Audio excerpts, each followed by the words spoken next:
안녕하세요. 같이 기도하시겠습니다.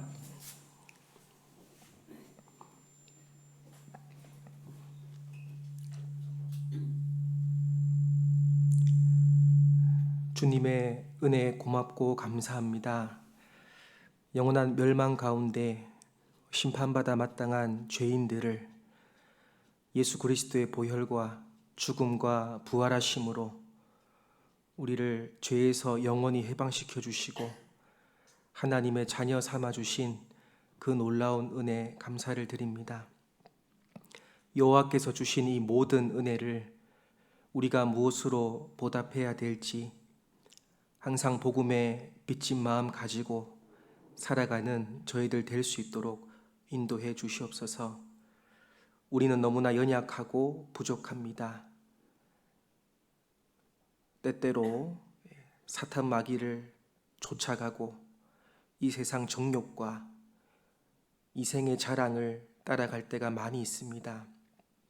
거룩하신 주님께서 성령 충만케 하시고 하나님의 말씀과 또 교제 가운데서 또 저희를 책망하시고 교훈하셔서 우리의 남은 때를 우리 육체를 위해 살지 않고 오직 나를 구원하신 예수 그리스도를 위해서 살아갈 수 있도록 인도해 주시옵소서.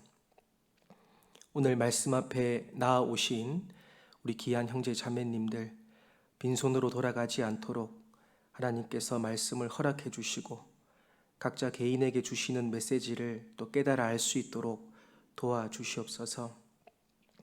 또 거제교회가 가고자 하는 방향대로 하나님께서 앞서 행해 주시고 또 교회의 머리로서 주님만 따라가는 저희들 될 수 있도록 인도해 주시옵소서.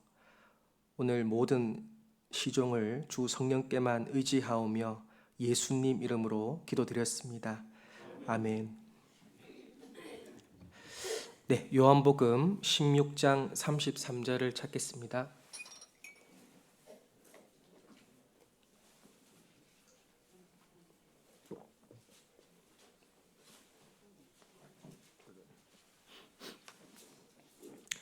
요한복음 16장 33절.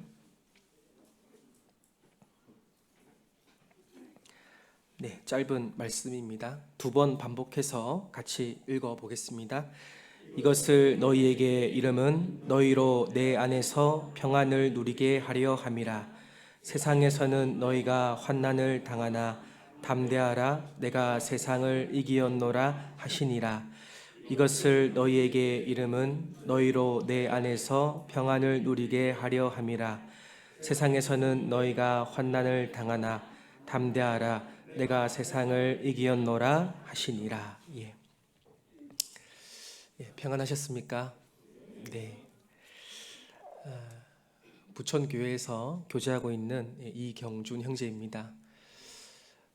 부천교회는 수도권 지역에 있습니다. 그래서 서울이랑도 가깝고요. 또 광명, 또 시흥, 인천 이렇게 인구 밀집도가 굉장히 높은 지역입니다. 땅은 작은데요. 한 83만 정도 우리 인구가 있어서 전도하는데 좋은 밭이긴 한데 참으로 어려움을 많이 느끼고 있습니다. 부천교회는 주일날 성도 한 600명 정도 함께 교제하고 있습니다. 혹시 연고가 있으신 분들은 연락 주시면 또 같이 전도하도록 하겠습니다. 오늘 요한복음 16장 33절 말씀을 통해서 내 안에서 평안을 누리게 하려 함이라 라는 제목으로 같이 좀 생각을 해보고자 합니다.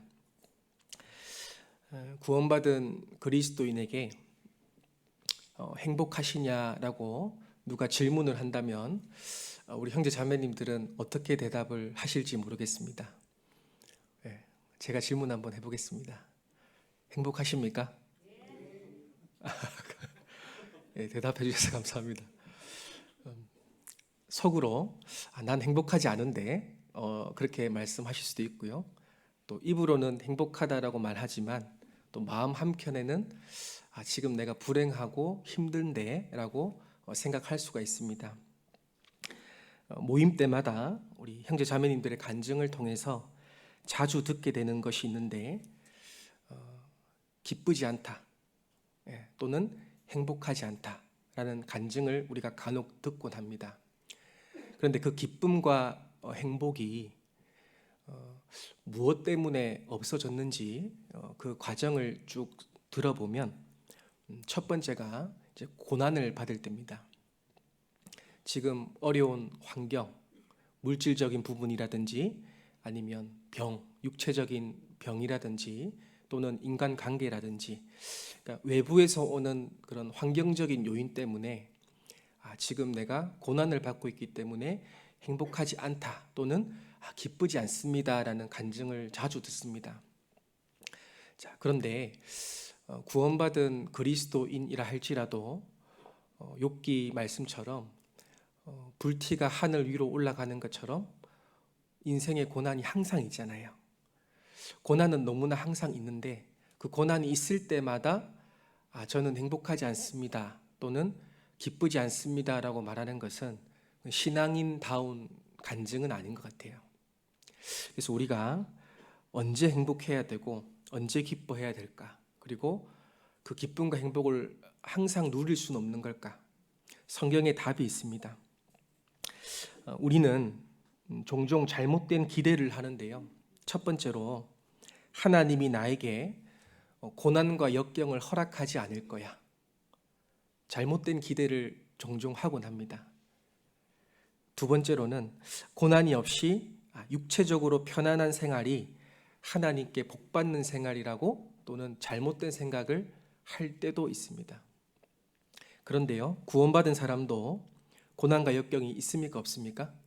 예, 너무 많이 있습니다. 그리고 편안한 생활이 아니라 평안한 생활을 하나님이 우리에게 원하십니다.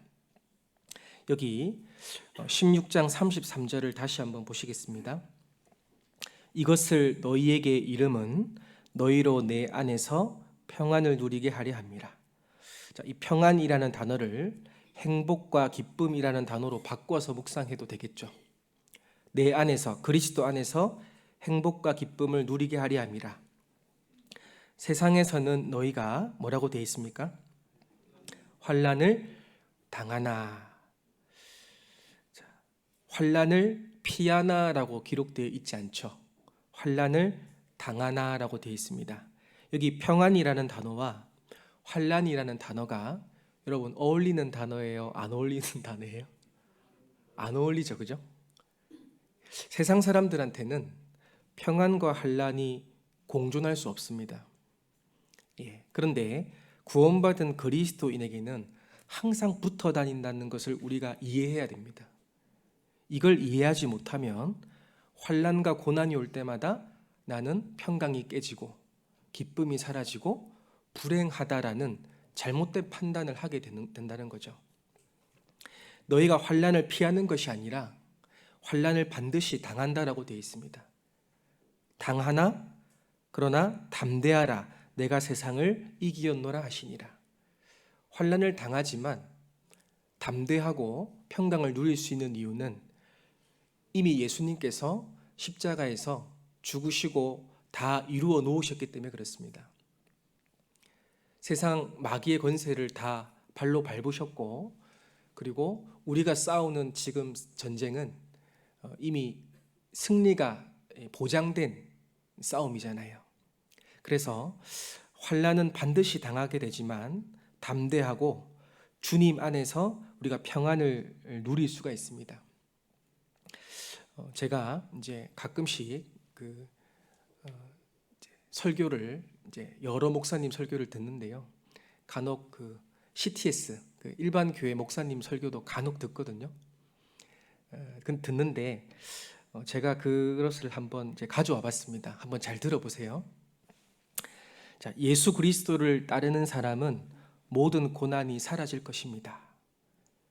하나님께서는 병에 걸리지 않도록 당신을 지켜주실 것이고 당신이 올바른 것을 믿고 주장하기만 한다면 계획하시는 일들이 반드시 이루어질 겁니다. 설교 좀 어떠세요? 이상하지 않으세요? 잘못된 설교입니다. 그죠? 첫 번째로 예수 그리스도를 따르는 사람은 모든 고난이 사라질 겁니다. 성경적이지 않습니다. 그죠? 고난은 항상 있어요. 그러면 사도 바울은 망한 인생인데요. 그죠? 그렇게 되면 베드로도 그렇고 사도 요한도 그렇습니다. 하나님께서는 병에 걸리지 않도록 당신을 지켜주실 것이다. 그런데 구원받은 사람도 병에 걸려야 안 걸려요? 많이 아프시잖아요. 그죠? 당신이 올바른 것을 믿고 주장하면 계획하는 일들이 반드시 성공되는 게 아니라 하나님의 뜻 가운데 이루어지는 거죠. 이 설교의 문제점은 바로 예수님을 가까이 믿음으로 고난이 사라지는 게 아니라, 그러니까 고난이 없는 육체가 편안한 삶이 행복인 것처럼 가르치잖아요. 이 기복신앙이죠. 혹 우리 구원받은 형제 자매님들도 지금 삶이 너무 팍팍하고 어렵고 육체의 병이 있고 물질적인 어려움이 있습니다. 근데 그 고난 때문에 나는 행복하지 않다라고 간증하면 이 사람들하고 다를 바 없는 거예요. 우리는 환난을 당하지만 내 안에서, 그리스도 안에서 행복을 누릴 수 있다라고 분명히 기록해 두셨습니다. 자, 빌립보서 4장 4절을 보겠습니다. 빌립보서 4장 4절.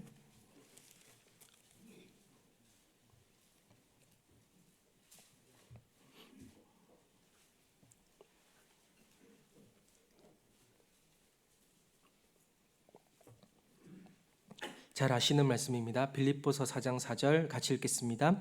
주 안에서 항상 기뻐하라. 내가 다시 말하노니 기뻐하라. 자, 주 안에서 항상 기뻐하라. 내가 다시 말하노니 기뻐하라.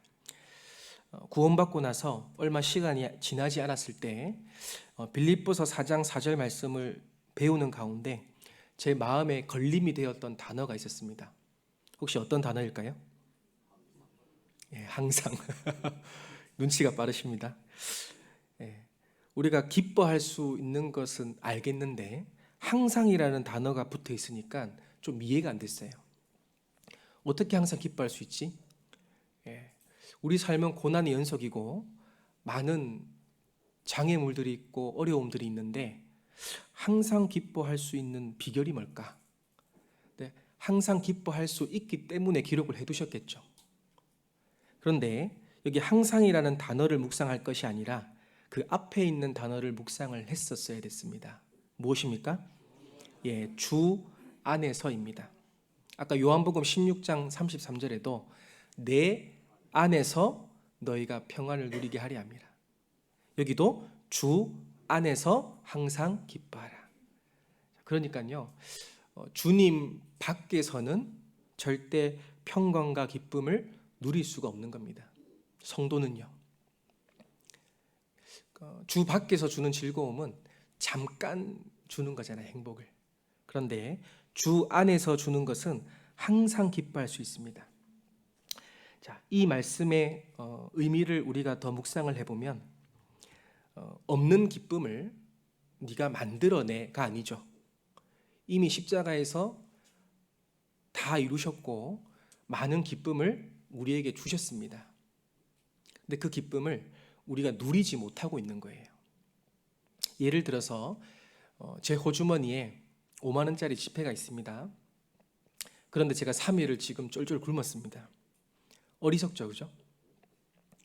5만 원짜리 지폐가 호주머니에 있는데 3일을 굶었다는 것은 돈의 가치를 누리지 못한 거잖아요.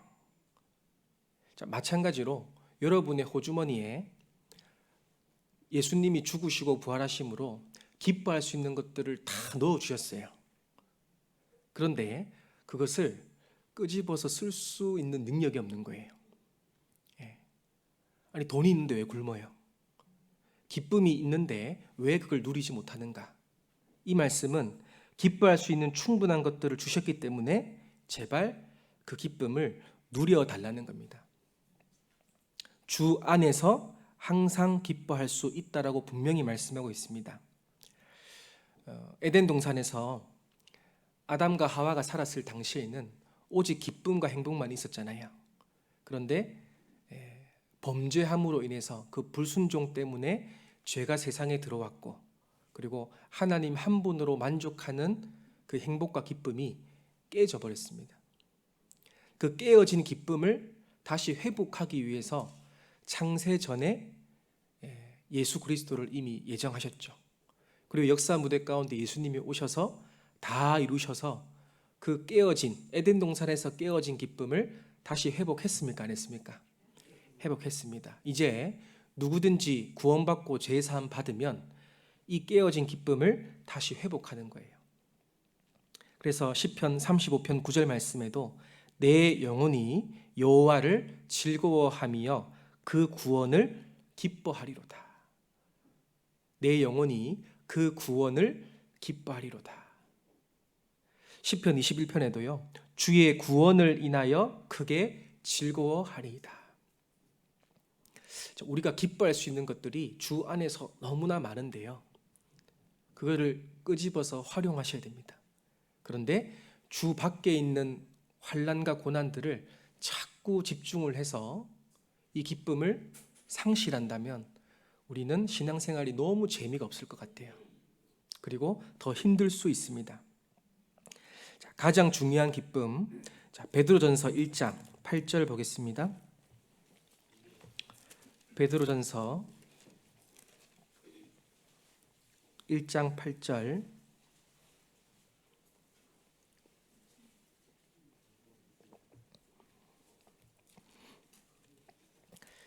베드로전서 1장 8절입니다. 예수를 너희가 보지 못하였으나 사랑하는도다. 이제도 보지 못하나 믿고 말할 수 없는 영광스러운 즐거움으로 뭐라고 되어 있죠? 기뻐하니라고 되어 있습니다. 우리는 예수님을 못 봤어요. 그런데 믿고 말할 수 없는 영광스러운 즐거움으로 기뻐합니다. 그 이유가 9절에 나와 있습니다. 같이 읽겠습니다. 믿음의 결국 곧 영혼의 구원을 받음이라. 예. 자, 그리스도인의 기쁨의 근원은 바로 영혼 구원입니다. 그 죄로부터 해방된 것, 그리고 지옥 주소지에서 천국 주소지로 우리의 인생이 바뀌었잖아요. 자, 이거 생각하면 믿고 말할 수 없는 영광스러운 즐거움이 주 안에서 항상 있는 거예요. 예. 그런데 안타깝게도 우리 형제 자매님들 중에 전도 집회 때만 이 기쁨을 누리시는 분들도 간혹 계신 것 같아요. 그리고 1년에 한 번 학예 수양의 기간에만 이 기쁨을 또 누리시는 분들도 계신 것 같아요. 예. 1년을 자기 마음대로 살아요. 하나님과 상관없이, 말씀과 상관없이 살다가 학예 수양회 때나 전도 집회 때만 참석해서 이 영혼 구원의 기쁨을 누린다. 그건 신앙생활이 아닙니다. 예. 그건 세상 사람들한테 눈속이 많은 거죠. 항상 기뻐한다는 것은 항상 호주머니에 그 영혼 구원의 기쁨을 끄집어 쓸 수가 있다는 겁니다. 만약에 우리가 집회 때만 영혼의 구원을 느끼고 살아간다면 나머지 그죠? 365일 중에 전도 집회가 뭐 1년에 한 40일 되겠습니까? 그죠? 다 합쳐봤자 나머지 300일은 힘없이 살아가는 거잖아요.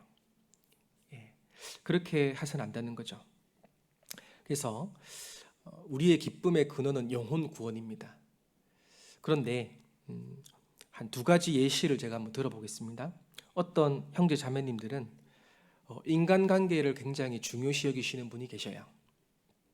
그래서 형제 자매님들하고 교제가 잘 될 때는 무엇을 느낍니까? 기쁨을 느낍니다. 예. 그런데 365일 중에 형제 자매님들과 관계가 좋을 때가 며칠이나 될까요? 한 100일 잡아보겠습니다. 그럼 100일은 기뻐요. 교제도 잘 되고 기쁘고.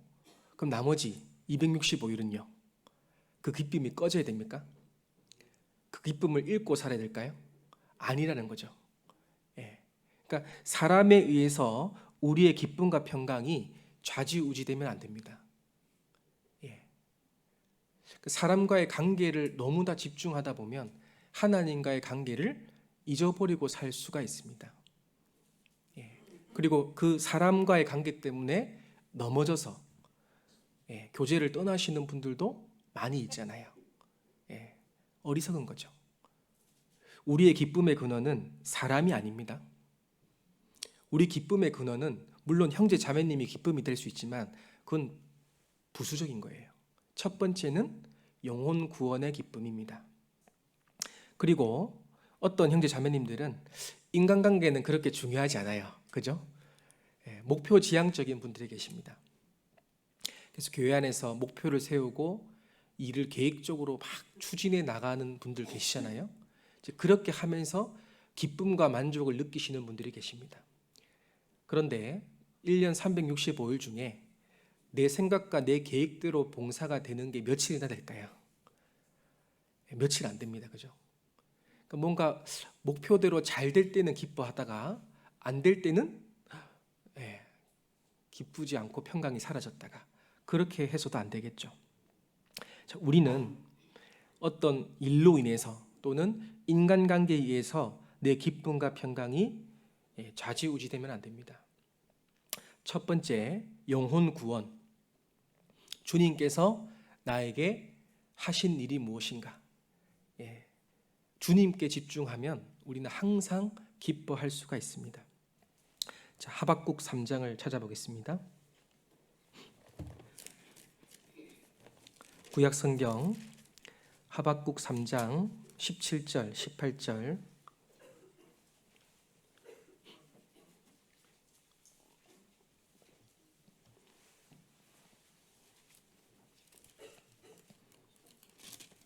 하박국 3장 17절.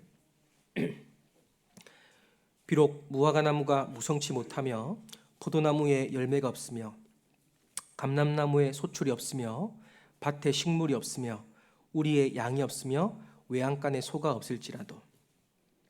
자, 17절 말씀은 없는 것 투성이죠. 이것은 내적인 것이 아니라 외적인 것입니다. 그죠? 그러니까 환경에서 바깥에서 오는 주 밖에서 오는 것들입니다. 무화과나무에 열매가 없고 포도나무에 감람나무에 소출도 없고요. 밭에 식물도 없고 우리의 양도 없습니다. 그런데 18절 무엇으로 기뻐하는지 한번 18절을 읽어보겠습니다. 나는 여호와를 인하여 즐거워하며 나의 구원의 하나님을 인하여 기뻐하리로다. 정확하게 신앙의 본질을 깨뚫고 있죠, 선지자가. 이것도 없고 저것도 없고 아무것도 없는데 환경적으로 구원의 하나님을 인하여 기뻐하리로다. 이것은 내적인 평강이잖아요. 상담을 이렇게 자주 하러 오시는 분들을 이제 교제를 해보면, 목사님, 제가 지금 밭에 소출이 없어서 교제를 못 나오고 있어요. 우리의 양이 없어서 제가 지금 말씀을 못 듣고 있습니다. 무화과 나무가 무성치 못해서 제가 지금 수요 말씀을 참석하지 못하고 있습니다. 우리의 양이 없기 때문에 조모임을 참석하지 못하고 있어요. 좀 기다려 주세요. 그럼 저는 어떻게 교제해 줄까요? 18절을 교제해 주는 거죠. 그죠? 대부분 17절로 상담하러 많이 오셔요. 그럼 맞아요, 틀려요? 안 되는 겁니다. 그죠? 그러니까 외적이고 환경적인 것, 주 밖에서 자꾸 세상 사람들과 비교해서 없는 것 투성이에요. 근데 그거를 자꾸 생각하다 보면 어때요? 기쁨과 평강이 사라지는 거죠. 근데 그 성도는 이런 것으로 일희일비해서는 안 됩니다.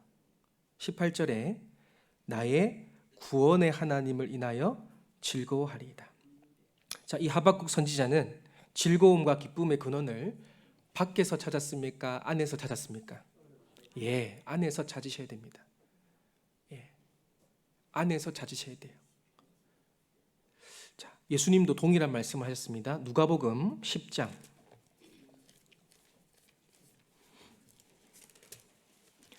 누가복음 10장 20절.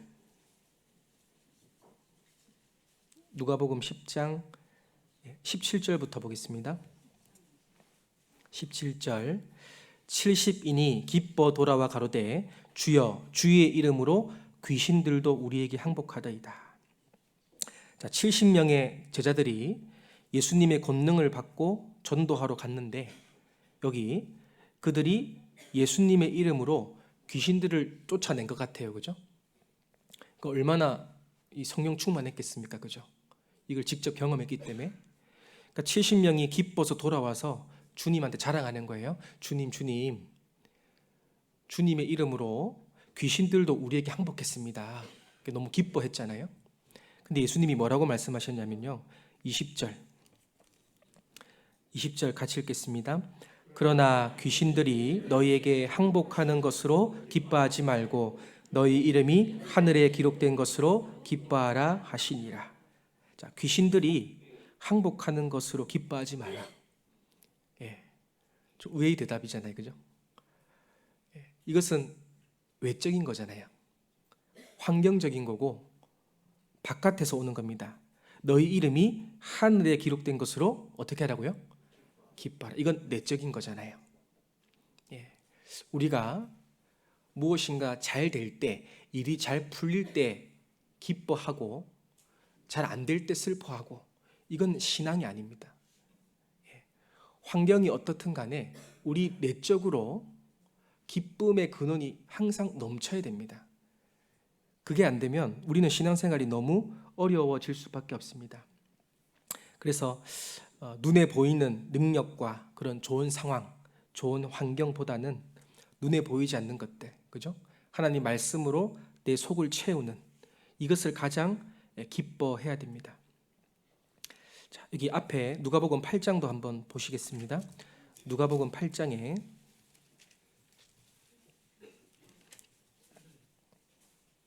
22절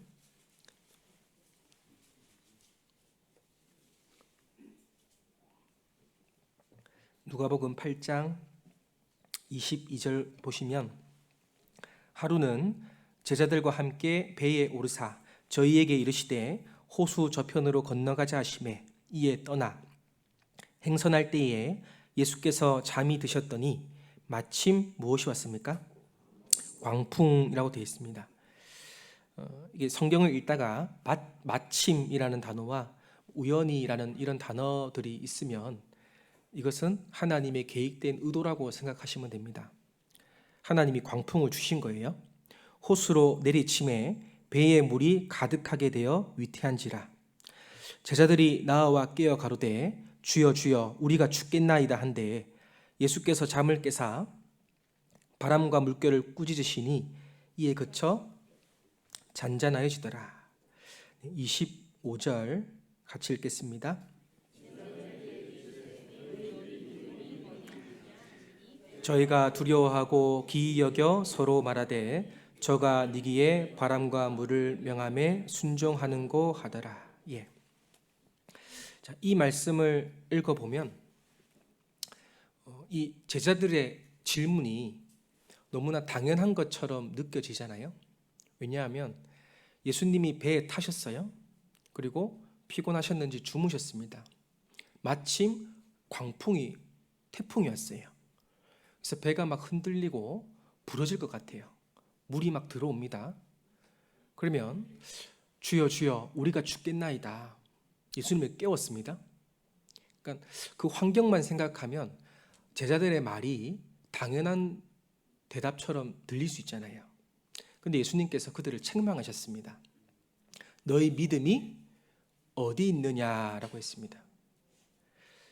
너희 믿음이 어디 있느냐. 어디라는 단어에 우리가 좀 묵상해 볼 수 있겠죠. 너희 믿음이 어디? 배 안에 있느냐? 배 밖에 있느냐? 배 안에 지금 누가 계세요? 그럼 예수님이 배 안에 계시면 배가 파손될까요? 안 될까요? 그런 믿음이 우리 있으시죠, 그죠? 그런데 제자들은 배 안에 계신 예수님께 집중하지 않고 배 밖에 있는 광풍을 본 거예요. 그러니까 주여 주여 우리가 죽겠나이다. 깨웠어요. 지금 주무실 때예요. 주님, 우리 지금 죽겠습니다. 다른 성경에 보면 믿음이 적은 자들아 이렇게 또 책망했습니다. 자, 믿음이 어디 있느냐? 배 안에 예수님에게 믿음이 있어야 되잖아요. 그러니까 내적인 믿음을 말하고 이 사람들은 배 밖에 광풍 외적인 거에 집중을 했다는 겁니다. 예. 자, 제자들의 믿음의 실체를 드러내시기 위해서 또 신령한 것을 깨닫게 하시기 위해서 하나님이 광풍을 허락하신 겁니다. 자, 우리도 예수님을 보지 않고 광풍이라는 환경을 보시면 우리 마음의 기쁨과 평강은 계속 없을 수 있습니다. 그래서 우리의 시야를 환경에서 내적으로 예수님께로 빨리 옮기셔야 되는 거죠. 자, 똑같은 상황인데 사도 바울은 조금 다르게 대답했습니다. 사도행전 27장을 보겠습니다. 사도행전 27장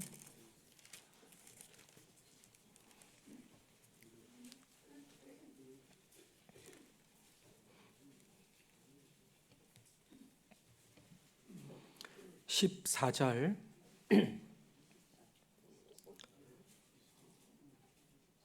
사도행전 27장 14절 얼마 못되어 섬 가운데로서 유라굴로라는 광풍이 대작하니.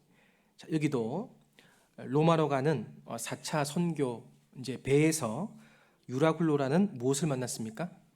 광풍을 만났습니다. 15절 배가 밀려 바람을 맞추어 갈 수 없어 가는 대로 두고 쫓겨가다가. 자, 넘기셔서 18절 우리가 풍랑으로 심히 애쓰다가 이튿날 사공들이 짐을 바다에 풀어버리고 사흘째 되는 날에 배의 기구를 저희 손으로 내어버리니라. 여러 날 동안 해와 별이 보이지 아니하고 큰 풍랑이 그대로 있음에 구원의 여망이 다 없어졌더라. 자, 지금 상황이 심각해요, 안 심각해요? 심각하잖아요, 그죠? 그런데 25절 보세요. 바울의 대답입니다. 25절 같이 읽겠습니다. 그러므로 여러분이여 안심하라. 나는 내게 말씀하신 그대로 되리라고 하나님을 믿노라. 예. 자, 똑같이 광풍이 왔는데 누가복음 8장에 있는 제자들과 사도행전 27장에 있는 사도 바울의 대답이 달라요. 예. 우리 똑같은 상황인데 어떤 형제 자매님은 기쁨과 평강을 유지하고 하나님께 집중하는데 어떤 분은 하나님을 원망하고 불평합니다.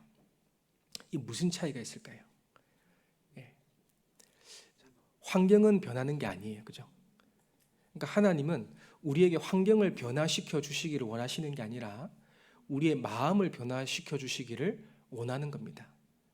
외적인 것보다 내적인 거에 더 관심을 가지고 우리가 집중을 해야지만 기쁨과 평강을 유지할 수가 있습니다. 여기 25절에 여러분이여 안심하라. 안심할 수 있는 상황이 아니잖아요.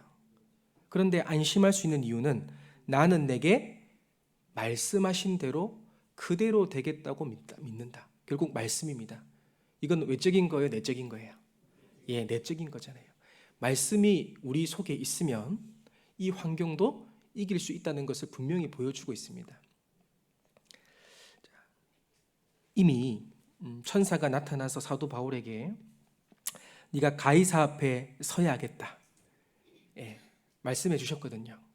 그러니까 로마의 가이사 앞에 서서 바울이 로마의 전도를 해야 되는 것이 하나님의 목표와 뜻이었습니다. 그걸 받았기 때문에 로마로 가는 배 안에서 태풍을 만나고 배가 부러지고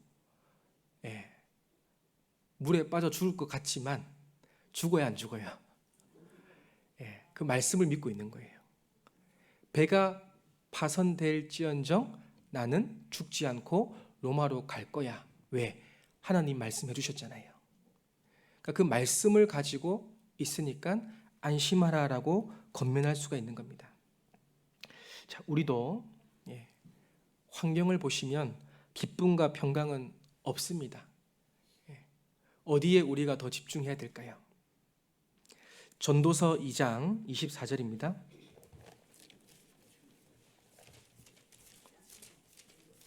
전도서 2장 24절.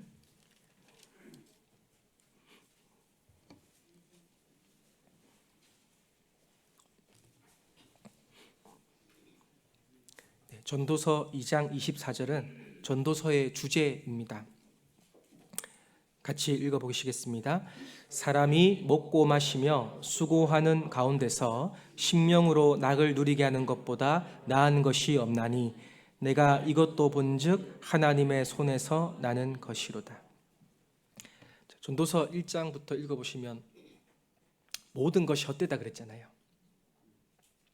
헛되고 헛되며 헛되고 헛되니 모든 것이 헛되다. 해 아래서 수고하는 모든 것이 다 의미가 없더라. 모든 것을 누려본 솔로몬이 헛되다는 것을 강조하고 있는데 헛되지 않은 것이 딱 한 가지가 있다. 그게 바로 24절이잖아요. 그죠? 심령으로 낙을 누리게 하는 것보다 나은 것이 없다. 우리의 마음에 하나님으로부터 오는 그 기쁨, 낙, 이것을 누리는 것. 이것은 외적인 것이 아니라 뭐예요?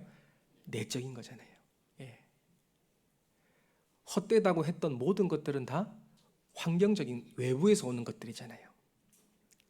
예. 사업도 누려보고 물질도 누려보고 그죠? 웃음도 논해보고 쾌락도 논해보고 다 누려봤는데 이런 것들은 다 헛되더라. 의미가 없더라. 그런데 심령으로 하나님 말씀으로 기쁨을 누리는 것은 영원히 가더라. 계속 가는 거예요. 그래서 어디에 우리가 초점을 맞춰야 될지 성경은 분명히 말하고 있습니다.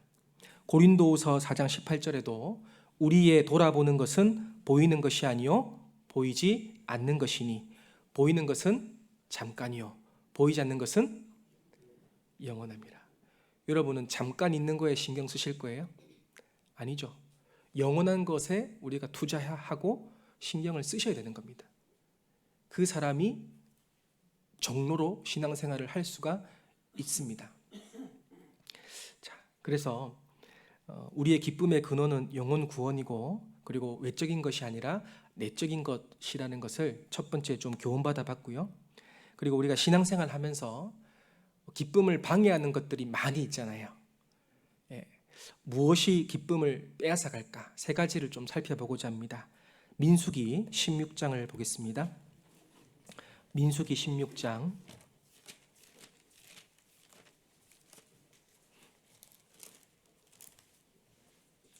1절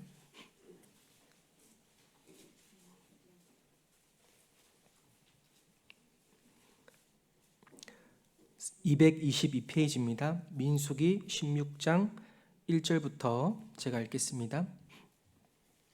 레이의 증손 고핫의 손자 이스알의 아들 고라와 루벤 자손 엘리압의 아들 다단과 아비람과 벨렛의 아들 온이 당을 짓고 이스라엘 자손 총회의 택함을 받은 자 곧 회중에 유명한 어떤 족장 250인과 함께 일어나서 모세를 거스르니라.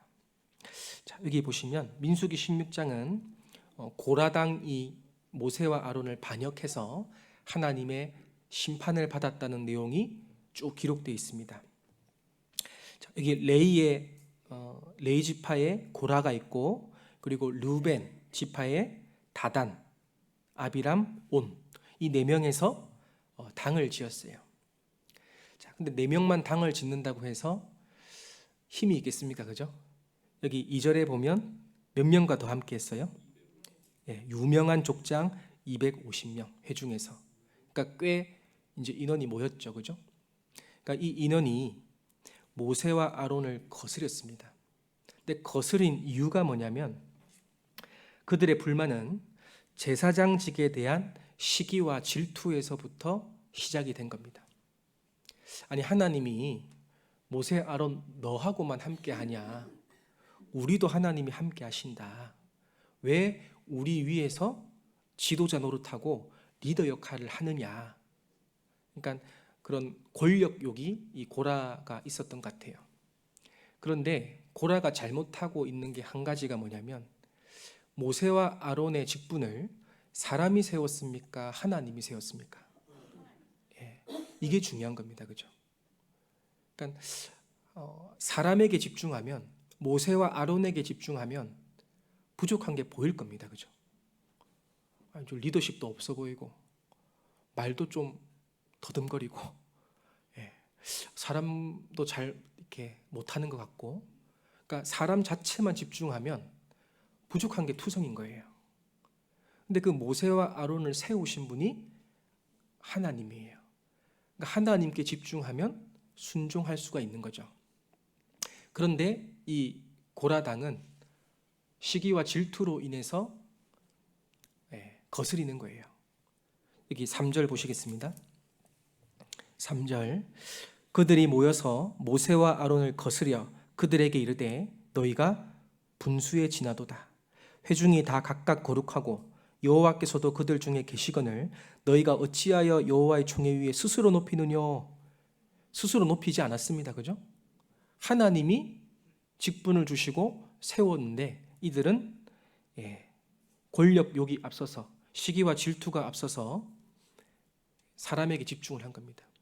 여러분, 이런 사람은 마음의 기쁨과 평강이 있을까요, 없을까요? 없습니다. 우리에게 신앙생활의 기쁨을 빼앗아가는 요인 중에 중요하게 생각해야 될 것이 바로 이 시기와 질투입니다. 우리의 마음은 더럽잖아요. 그죠? 항상 죄가 올라오잖아요. 시기와 질투가 또 계속 올라올 수 있습니다. 그런데 사람에게 집중하면 넘어질 수 있습니다. 하나님께 집중하고 교회의 머리 대신 예수 그리스도께 집중하면 질서 안에서 우리가 순종할 수 있고 자기의 마음을 낮출 수가 있는 거예요. 결국 그 교만함이 불평으로 이어졌고 기쁨이 완전히 사라진 상태죠. 하나님 어떻게 하셨어요? 심판하셨잖아요. 인간적으로 부족한 모세와 아론을 심판한 것이 아니라, 그죠? 질서를 어긴 누구를 심판하신 거예요? 고라당을 심판을 하신 겁니다. 자, 우리도 교회 안에서 신앙생활을 하다 보면 하나님 앞에 자신의 모습을 잘 들여다보지 못하고 오히려 형제 자매님들을 자꾸 판단하시는 분들이 계십니다. 그 사람들의 마음에 기쁨이 있을까요? 없습니다. 기쁜 척하는 거겠죠. 평강이 있는 척하는 걸 겁니다. 형제 자매를 판단하고 교회를 판단하면서 하나님께 집중하지 못하면서 기쁘게 신앙생활을 한다? 거짓말입니다. 그죠? 그 사람들로 인해서 자주 넘어지고 그리고 실수가 일어나고 또 교회가 힘들어질 수도 있습니다. 우리는 사람에게 집중하면 안 되고요. 하나님께 집중해야 됩니다. 그래서 그 상담을 하다 보면 제일 힘든 상담이 혹시 뭔 줄 아세요? 전도 상담이 힘든 것이 아니라 이제 교회를 판단하는 그런 상담이 들어올 때가 있잖아요. 제일 힘들어요. 그래서 어떤 분이 와서 저한테 목사님, 우리 구역장님은 구역장 하면 안 될 것 같아요. 마음이 너무 아파요. 그리고 더 마음이 아픈 것은 목사님, 우리 아버지 구역장 하면 안 될 것 같아요. 자, 그런 게 간혹 있습니다. 그런데 사람에게, 부족한 사람에게 집중을 하면 그 기쁨과 평강이 없어지는 거예요. 계속 판단만 돼요. 근데 하나님께 집중하고 하나님의 질서를 생각하면 우리가 순종하고 그리고 내 자신의 부족함도 생각할 수가 있는 겁니다. 이것을 경계하지 않으면 우리는 기쁨이 빼앗겨서 신앙생활을 할 수 있습니다. 두 번째는 불충성입니다. 9절 보겠습니다.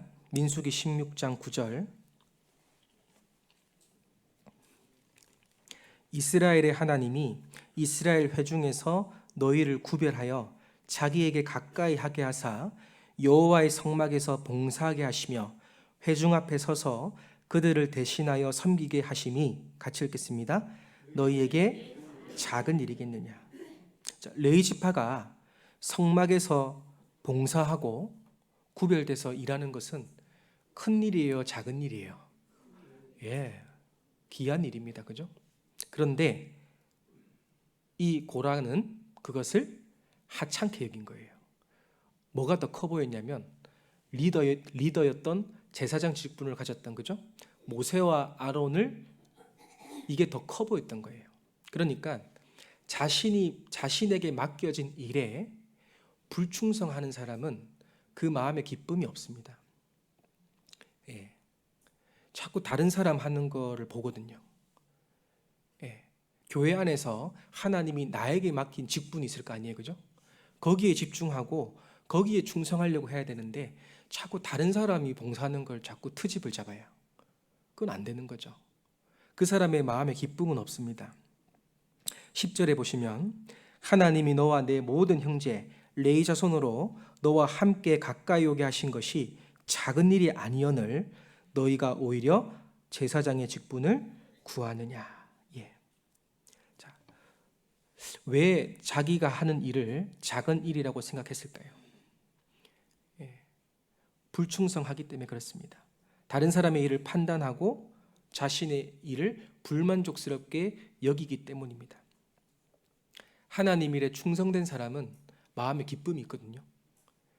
그런데 안일하게 생각하고 직분 주신 것을 귀찮게 생각하고 내가 하는 일은 별로 중요한 일이 아니야 라고 생각하면 그 사람 마음에 기쁨이 달아나는 거예요.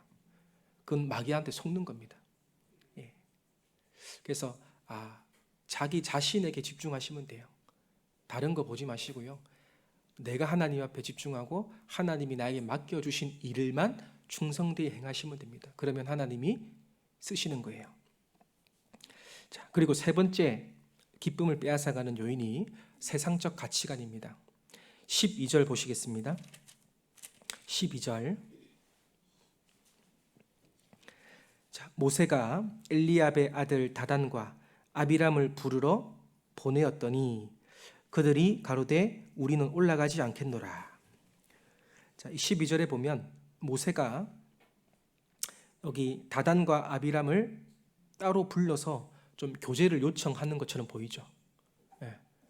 고라를 부른 게 아니라 함께 주동했던 이 두 사람을 불러서 좀 설득을 하려고 했던 것 같아요. 그죠?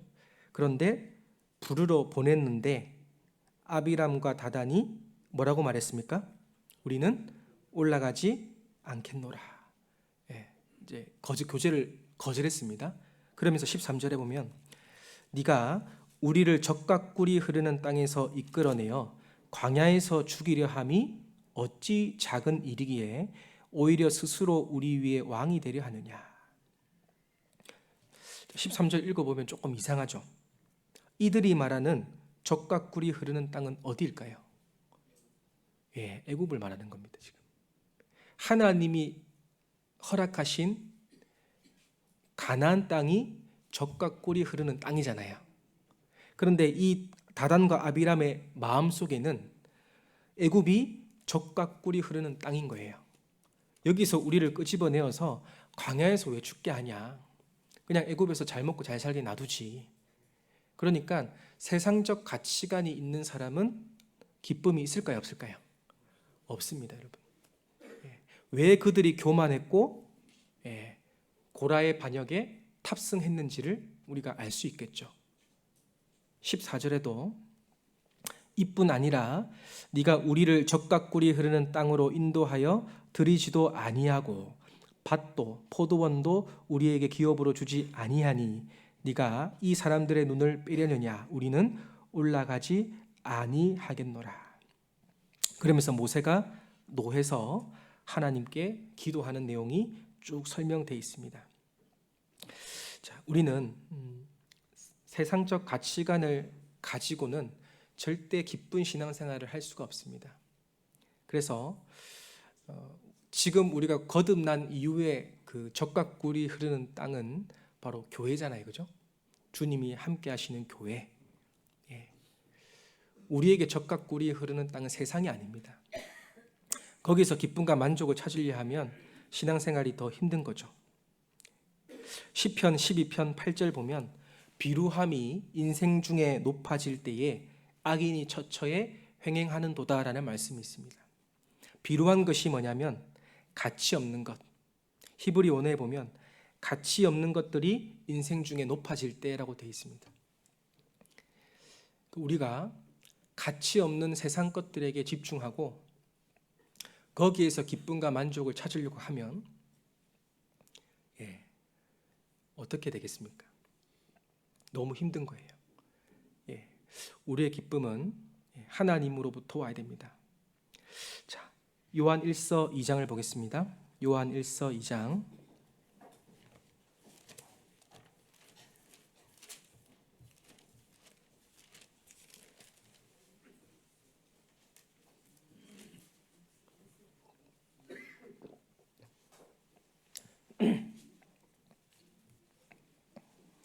15절 16절.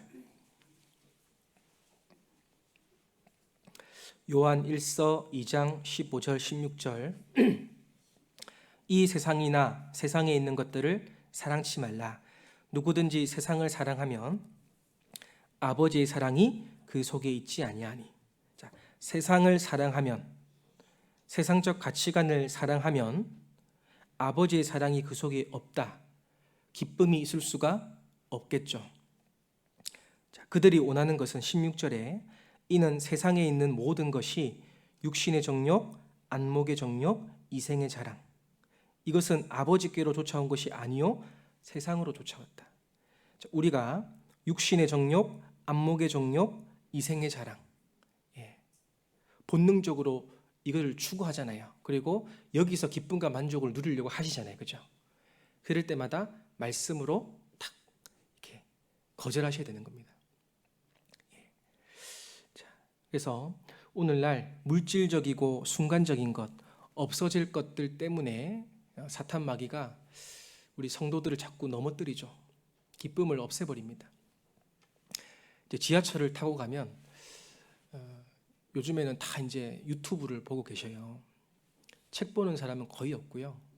거의 이제 스마트폰을 보고 계십니다. 제가 신문에서 봤는데요.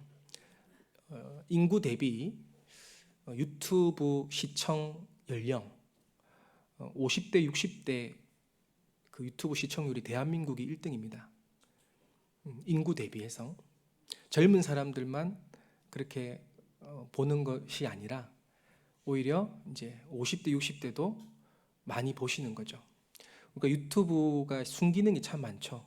말씀도 찾아 들을 수 있고 또 어디서 듣지 못하는 강연도 들을 수 있고 지식도 쌓을 수 있고. 그런데 이제 안 좋은 영향을 또 많이 끼치기도 합니다. 그죠? 그래서 요즘에는 하나님 말씀을 읽고 묵상하고 교제하고, 그러니까 이런 것들을 좀 힘들어하고 견딜 수 없어 하셔요. 1시간 반 정도 수요 말씀 듣는데 우리 앉아 있는데 막 엉덩이가 벌써 들썩들썩거리는 거예요. 힘들어서. 말씀 읽고 묵상하고 한 20분 정도 쭉 읽는 것, 그것도 힘들어하는 시대가 된 거예요. 왜? 뭐에 익숙해져서 그래요? 영상에 익숙해지고 뭔가 빨리빨리. 그러니까 쾌락적이고 순간적인 것, 이런 것들을 사탄이 우리의 마음을 붙잡아서 묵상할 수 있는 시간을 안 만들어주죠. 형제 자매님들 너무도 바쁘게, 그죠? 하루 종일 바쁘시잖아요, 그죠? 바쁘게 해서 뭔가 하나님과의 관계의 시간을 가질 수 없게 만들어 버립니다. 그럴 때일수록 우리는 더 그 시간을 확보해야 됩니다. 여기 잠언 28장을 한번 찾아보겠습니다. 잠언 28장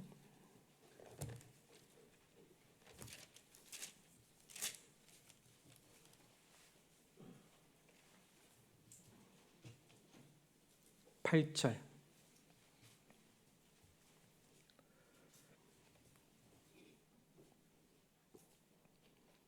(941페이지) 잠언 28장 8절. 우리 그리스도인이 그 돈, 물질에 대해서 하는 말씀인데요. 같이 한번 읽어보겠습니다. 중한 별리로 자기 재산을 많아지게 하는 것은 가난한 사람, 불쌍히 여기는 자를 위하여 그 재산을 저축하는 것이니라. 예. 자, 여기 그리스도인의 물질 생활, 물질관도 너무나 중요한데요. 여호수아 6장에 보면 아간의 범죄가 나오고 사도행전 5장에 보면 아나니아 삽비라의 범죄가 나옵니다. 잘 아시죠?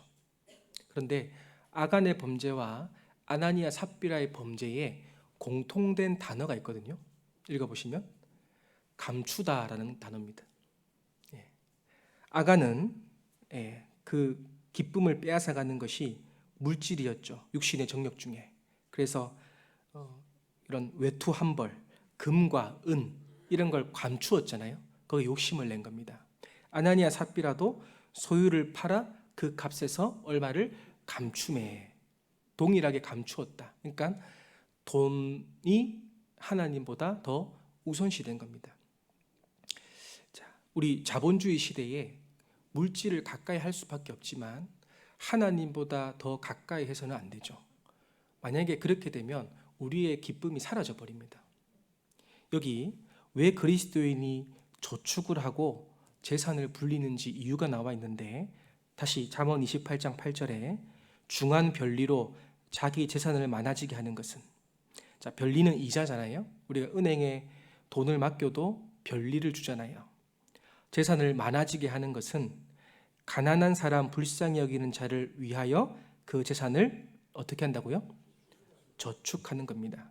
여기 가난한 사람 불쌍히 여긴다라는 것이 구제를 생각하시면 안 돼요. 이게 원어에 보면 뭐라고 되어 있냐면 약한 자들에게 은혜를 베풀기 위해서라고 되어 있습니다. 마음이 약한 자, 영혼이 가난한 자를 말하는 거예요. 그러니까 거듭나지 못한 그 불쌍한 사람들에게 은혜를 베풀기 위해서, 그리스도의 은혜를 전달하기 위해서 그리스도인이 물질을 사용하고 물질을 저축한다라고 분명히 기록되어 있습니다. 물론 여유가 되면 또 불쌍한 사람들 구제하는 것도 필요하겠죠. 근데 더 중요한 것은 육신적인 도움보다는 그 영혼의 도움이 훨씬 더 중요합니다. 그런데 돈에 마음이 뺏긴 사람은 교회를 위해서 인색하게 되고 또 형제 자매 또 복음을 전하는데 인색하게 됩니다. 그 상담하는 것 중에 그 부부 싸움을 많이 하시잖아요. 거제는 잘 안 하시나요? 부부 싸움 중에 그 싸움의 원인 1등이 뭔지 아세요? 돈 문제입니다. 물질 관리.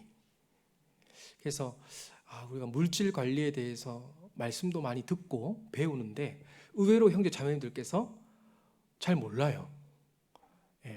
돈을 어떻게 관리해야 되고 또 그걸 하나로 좀 묶어서 같이 하면 좋겠는데 다 따로 관리하시고 막 돈이 막 새어나가. 세상 사람들도 아끼는데 우리 그리스도인들도 물질을 잘 아껴서, 그죠? 하나님께 영광을 돌려야 되는데 막 돈을 너무 허비하시는 것 같기도 하고, 그리고 그 관리가 안 돼서 부부싸움을 합니다, 실제로. 그래서 그런 말씀도 우리가 좀 듣고 필요하다고 생각이 듭니다. 자, 그래서 이 물질 관리, 이것도 중요합니다. 우리의 기쁨을 빼앗아가는 원인이 될 수 있습니다. 자, 히브리서 12장도 보겠습니다. 히브리서 12장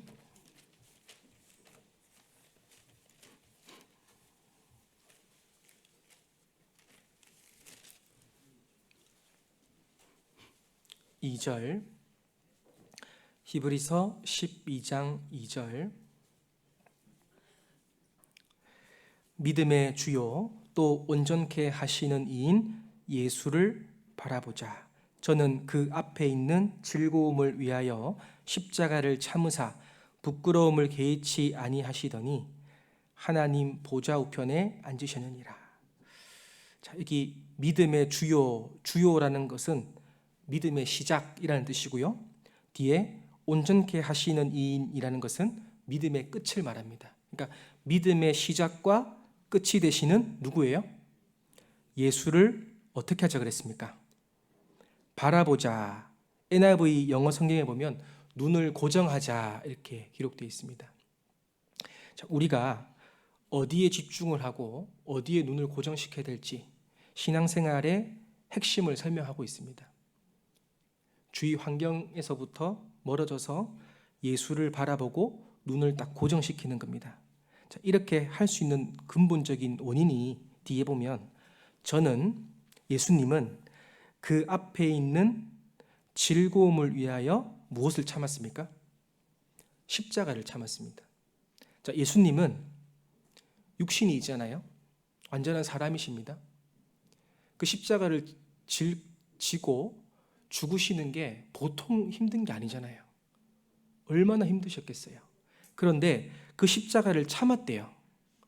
그 참을 수 있는 원동력이 무엇이었냐면 그 앞에 있는 뭐라고 돼 있어요? 즐거움을 위하여. 이게 무엇일까요? 그러니까 예수님이 십자가 지고 올라갈 때 이걸 참았던 게 앞에 있는 즐거움을 생각했다는 거예요. 이건 두 가지를 생각해 볼 수 있겠죠. 첫 번째는 바로 고난 뒤에 올 영광입니다. 그죠? 고난 뒤에 올 영광입니다. 지금 내가 십자가를 지는 고난을 지고 있지만 그 후에 하나님이 영광 받으실 거라는 즐거움이 있잖아요. 그러니까 현재 십자가를 고난을 참을 수 있는 거죠. 그리고 두 번째는 예수님이 이렇게 생각했을 겁니다. 내가 십자가를 지고 지금 죽지만 너무 힘들지만 나중에 나로 인해서 태어날 영혼들, 구원받을 영혼들 생각하면 기뻤을까요? 안 기뻤을까요? 기뻤죠. 이미 십자가를 지실 때 2000년 전에 우리를 보신 거예요. 그 앞에 있는 즐거움을 위해서 그 십자가를 참으셨던 겁니다. 자, 그러면 우리도 동일하게 교훈 받을 수 있습니다. 우리도 지금 많이 힘드시고 어렵지만 이걸 참을 수 있는 원동력을 두 가지로 생각해야 됩니다. 첫 번째, 고난 후에 오는 영광. 영광. 고난 없는 영광은 없죠. 하나님 앞에 우리 큰 상 받고 싶잖아요, 그죠? 그건 영원한 거예요. 이 땅에서의 상과 비교할 수 없는 겁니다. 그리고 하나님이 내 눈물을 닦아 주시기를 원하고 우리가 그리고 안아 주시기를 원하고 상 주시기를 원합니다. 우리가 그러려면 이 땅에서 편안하게 살아서는 상이 없겠죠. 주님이 십자가를 지고 고난을 메고 따라간 이 세상에서 우리가 육신적으로 편안하려고 하면 아무 의미가 없는 겁니다. 사실은 고난 후에 영광이 있습니다. 이 세상 운동선수들도 그 금메달이라는 영광을 위해서 죽을 고생을 하고 훈련을 하는데, 그죠? 그 금메달 잠깐 목에 걸면 끝이에요, 그죠? 죽을 때까지 연금 나오는 거 끝이에요. 그런데 우리는 죽음 건너편에 영원한 상급이 있잖아요. 그 영광을 바라봤을 때 현재를 참고 이겨낼 수가 있는 겁니다. 자, 로마서 5장 찾아보겠습니다.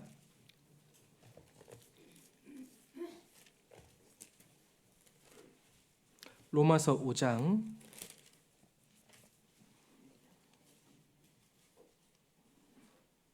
2절. 로마서 5장 2절 보시면 또한 그로 말미암아 우리가 믿음으로 서 있는 이 은혜에 들어감을 얻었으며, 같이 읽겠습니다. 하나님의 영광을 바라고 즐거워하느니라. 동일한 말씀이죠. 하나님의 영광을 바라고 현재를 즐거워합니다. 이게 성도입니다. 뒤에 그래서 3절에 보면 다만 이뿐 아니라 우리가 환난 중에도 뭐 할 수 있어요? 이게 참 어울리지 않는 단어잖아요. 환난과 즐거움이 어떻게 어울려요? 근데 구원받은 사람은 항상 붙어 다닙니다. 아까 요한복음 16장 33절 맨 처음에 찾았던 말씀 기억하시죠? 너희가 환난을 당하나 그러나 평강을 주 안에서 누릴 수 있다 그랬잖아요. 그러니까 환난과 즐거움은 같이 있는 겁니다. 근데 환난은 외적인 것이고, 그죠? 즐거움은 내적인 것. 어디서 우리가 즐거움을 얻어야 될지를 분명히 말씀하고 있습니다. 그래서 하나님의 영광을 바라고 즐거워해야 되니까요. 우리가 좀 멀리 보는 연습이 좀 필요할 것 같아요.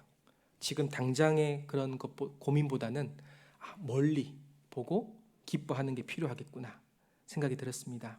그리고 예수님은 자신의 십자가를 지시고 부끄러운 수치를 당하셨을 때 많은 사람이 구원 받으실 걸 이미 알고 계셨죠. 히브리서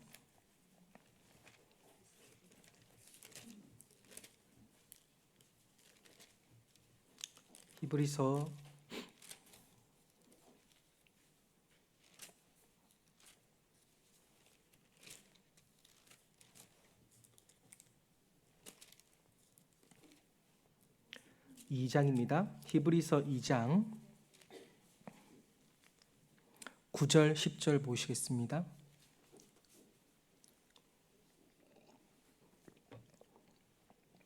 히브리서 2장 9절 보시면 오직 우리가 천사들보다 잠깐 동안 못하게 하심을 입은 자 곧 죽음의 고난 받으심을 인하여 영광과 존귀로 간쓰신 예수를 보니 이를 행하심은 예수님이 죽으신 이유를 설명하고 있죠.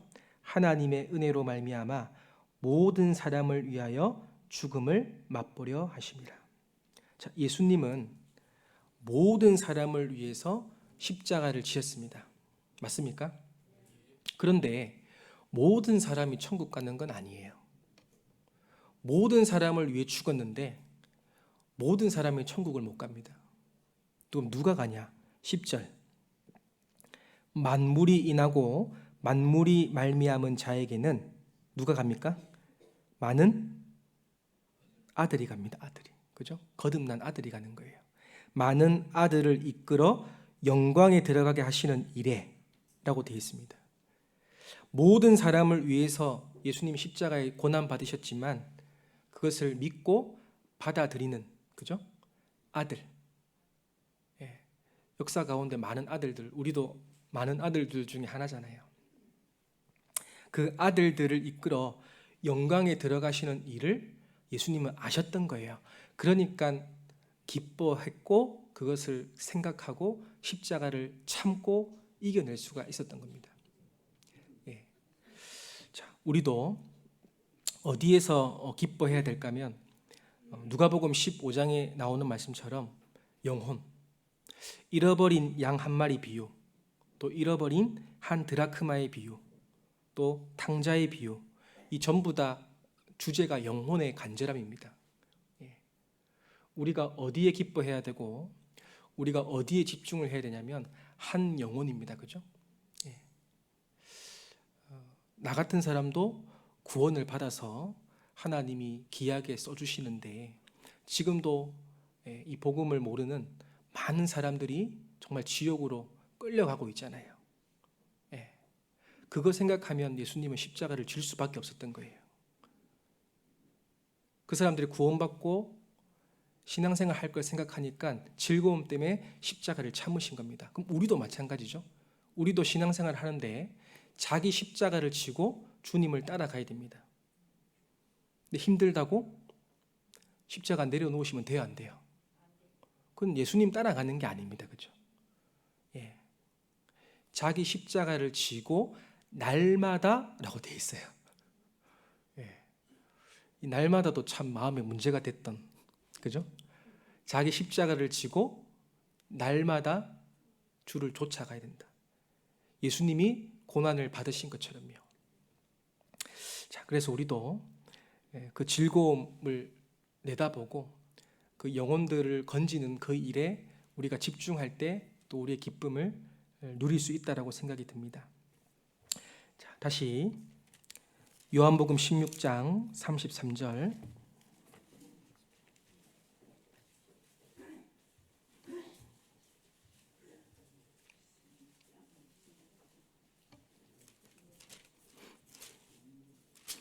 요한복음 16장 33절 같이 읽겠습니다.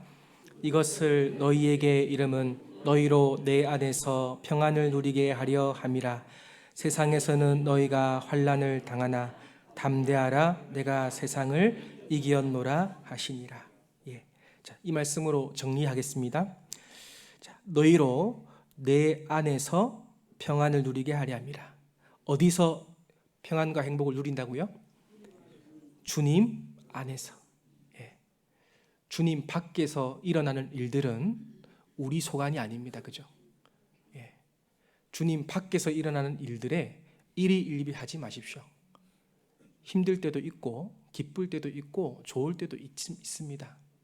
거기에 우리가 마음이 삐끗은 안 되고 주님 안에 들어와서 평안을 호주머니에서 계속 끄집어서 쓰십시오. 예. 세상에서는 너희가 무엇을 당합니까? 환난. 여기 평안과 환난이라는 단어가 어울리지 않지만 항상 붙어 다닌다고 설명드렸습니다. 우리는 환난을 피하는 것이 아니죠. 당합니다. 그러나 담대할 수 있는 것은 예수님이 십자가에서 세상을 이기셨기 때문입니다. 다 이루었다 그랬잖아요. 예. 우리는 그 기쁨을 주 안에서 항상 누리셨으면 좋겠습니다. 그리고 기쁨을 빼앗아가는 것들 3가지도 아까 배웠잖아요. 꼭 기억하시고 우리 형제 자매님들과 함께 또 교제했으면 좋겠습니다.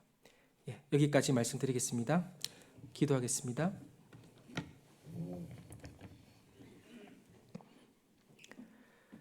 주님의 은혜 고맙고 감사합니다.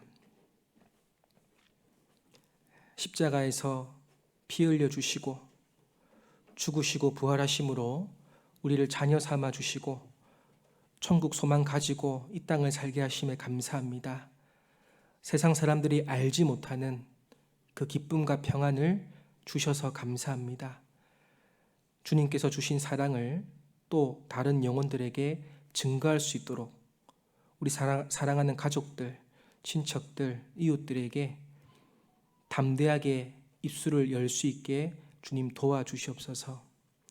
세상적 가치관을 가지고 살아가는 것이 아니라 오직 주님 안에서 고난받고 주님 안에서 자기 십자가를 지고 따라가는 후의 영광을 바라보고 기뻐할 수 있는 믿음의 자녀들 될 수 있도록 인도해 주시옵소서.